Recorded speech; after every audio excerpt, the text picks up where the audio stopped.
Hey everyone, what's up? It's Robbie here with Open World Games, and we're talking about a ton of Anthem news today. A lot of you guys are wondering when would we see the next big gameplay reveal. Plus, we've got more details about the fort and what we could expect in terms of upcoming DLC. There's some teases, a couple of teases. They're only teases, of course, from the creative director, but let us go over some of these details now. That's one of my favorite concept arts, by the way. I love that.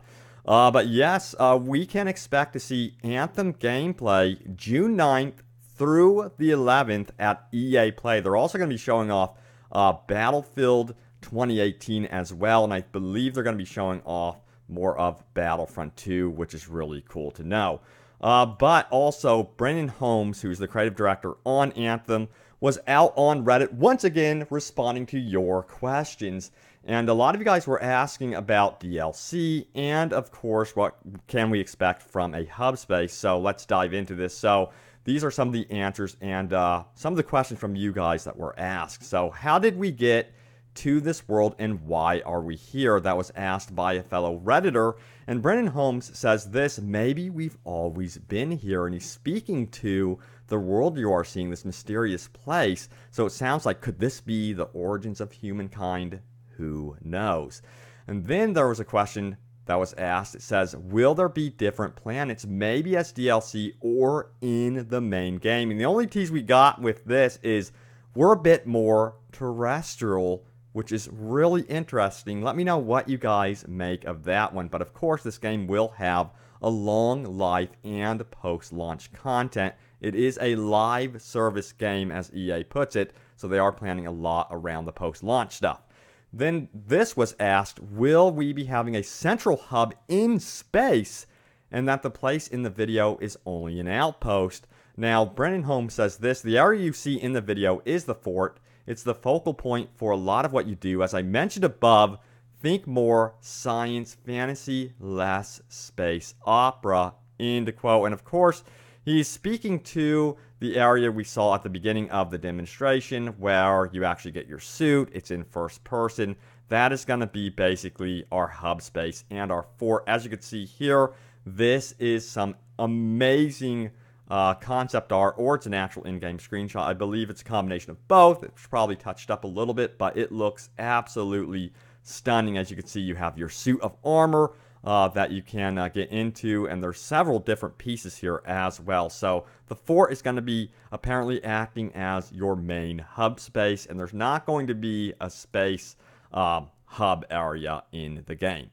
Now, next up, we have this comment from Brendan Holmes. Now, first of all, Antihero X2 asked this: I was wondering how the development was going on PC. I read that Anthem was going to be on PC, and I'm looking forward to purchasing it for PC. But as of late, it seems a lot of games that are in development for both console and PC seem to be having one platform worked on first more than the other. So I was curious if Anthem would be scheduled to ship on all platforms when released. Now, Brendan Holmes says this: when we're developing, we generally pick a primary platform that most people will focus on, and usually you want it to be the most restrictive platform, consoles, just to make sure they are fully supported. We try to ensure there's a good mix of dev kits, so some folks are using Xbox One kits, others use PS4. Now, development on PC just sort of happens naturally with the way the engine works. Hope that answers your question, end quote. So it sounds like they're going to be putting Anthem first on PS4 and Xbox One dev kits and going from there. Which sounds pretty smart. I imagine that that's going to be their largest audience, of course, in terms of player base. And that's the case with, of course, Destiny as well. But as you guys may remember in recent memory, with Destiny 2, they really did nail down that PC version. But again, they said that everything that they did on PS4 or do on PS4 and Xbox One would just naturally transition over into PC. Besides, remember, the Frostbite engine is very much known to be a PC-friendly engine. So I'm not worried about PC at all right now. I'm actually hyped for that version, and that's probably the version I'm going to be looking into as well, because it's probably going to be running at a buttery smooth 60 frames per second, I hope. But next up, what do we have here? So let's move on. So this is what From 600 Yards says. Bullet mechanics question. Are the rounds fired going to be hit scan like early Call of Duty or projectiles like Battlefield? That's a really good question, by the way. Now, Brennan Holmes says this. It depends on the weapon. Most are projectile based. Some of them move very quickly. Others are hit scan, end quote. So it sounds like it just depends on the weapon type that you will be using and the situation that you're in. Given that, again, that this is the Frostbite engine, I would, of course, imagine they would borrow technology from the Battlefield games. They'd probably borrow technology from anything they've worked with on Battlefront 2, and then look to other games, of course. What do you guys prefer in terms of bullet drop, bullet physics? Which game is your favorite? One of my favorite games is definitely Battlefield franchise with how they handle the bullet drops. And, you know, I feel like Star Wars Battlefront 2 did a very decent job with that as well. But yeah, guys, remember, we will be getting gameplay June 9th through the 11th. I am insanely hyped for that, of course. Cannot wait to see what they unveil. I want to see more of those underwater segments.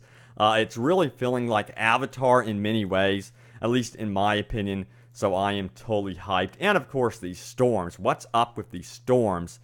So there's a lot yet to be revealed. Probably, I would think, new Javelin types and variants in that regard. We have not seen everything from Anthem. And of course, you got to remember, this game has been delayed to 2019, possibly because of the controversy with Battlefront 2 and their microtransactions. So I'm curious to see if they mention anything in terms of how they are handling post-launch content, how we're going to be supporting that, is through what type of system will we be supporting that? That's my biggest question. Microtransactions, I don't believe they're doing a season pass. We will be finding out more about that for sure. But guys, thanks again for watching. Stay tuned here to Open World Games for more Anthem, and I will see you guys next time.